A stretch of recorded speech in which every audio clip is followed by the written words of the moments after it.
ഇവിടെ ഇരുന്ന് കാർട്ടൂൺ കാണാനാണോ നിന്നോട് പറഞ്ഞത്? നിന്നോട് കൊന്ത ചെല്ലാൻ പറഞ്ഞതല്ലേ ഞാൻ? ആ ടി വി ഓഫ് ആക്കിയിട്ട് കൊന്ത ചെല്ലേ.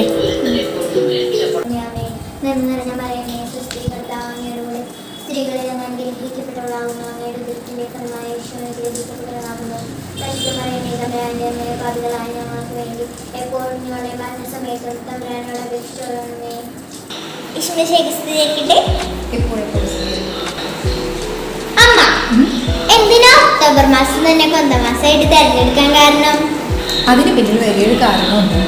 AD 1571 ഒക്ടോബറിൽ മുസ്ലിം തുർക്കികളിൽ നിന്ന് ക്രൈസ്തവ സമൂഹം വളരെയധികം ഭീഷണി നേരിട്ടിരുന്നു.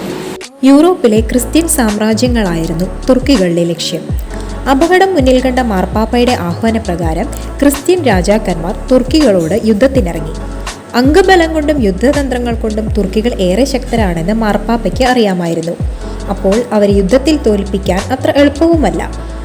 അതിനുവേണ്ടി മാർപ്പാപ്പ ഒരു കാര്യം ചെയ്തു. റോമിലെ ക്രിസ്ത്യാനികളെല്ലാം വിളിച്ചുകൂട്ടി ഒരു ജപമാല റാലി തന്നെ നടത്തി. എന്നിട്ട് എന്തുണ്ടായി? യുദ്ധത്തിൽ ആരാ ജയിച്ചേ? തുർക്കികളും ക്രിസ്ത്യൻ സൈന്യവും തമ്മിൽ വളരെ വലിയൊരു യുദ്ധം തന്നെ നടന്നു, ലെപ്പാൻഡോ യുദ്ധം. ഈ യുദ്ധത്തിന്റെ സമയത്തെല്ലാം ക്രിസ്ത്യാനികൾ അണിനിരന്ന് ജപമാല ചൊല്ലി പ്രാർത്ഥിക്കുകയായിരുന്നു. ഇതിന്റെ ഫലമായി ക്രിസ്ത്യൻ രാജാക്കന്മാർ വിജയിച്ചു. ഈ വിജയം പരിശുദ്ധ മാതാവിന്റെ മാധ്യസ്ഥം കൊണ്ടാണെന്നും ജപമാല ഭക്തിയുടെ ഫലം കൊണ്ടാണെന്നും എല്ലാവരും വിശ്വസിച്ചു. ഈ വിജയത്തിന്റെ ഓർമ്മയ്ക്കായി എല്ലാ വർഷവും ഒക്ടോബർ മാസം ജപമാല മാസമായി ആചരിക്കുന്നു. ലോകത്തിന്റെ വിവിധ ഭാഗങ്ങളിൽ യുദ്ധം നടന്നുകൊണ്ടിരിക്കുന്ന ഈ സാഹചര്യത്തിൽ നമുക്കും പരിശുദ്ധ അമ്മയുടെ ജപമാല ചൊല്ലിക്കൊണ്ട് ലോക സമാധാനത്തിനായി പ്രാർത്ഥിക്കാം.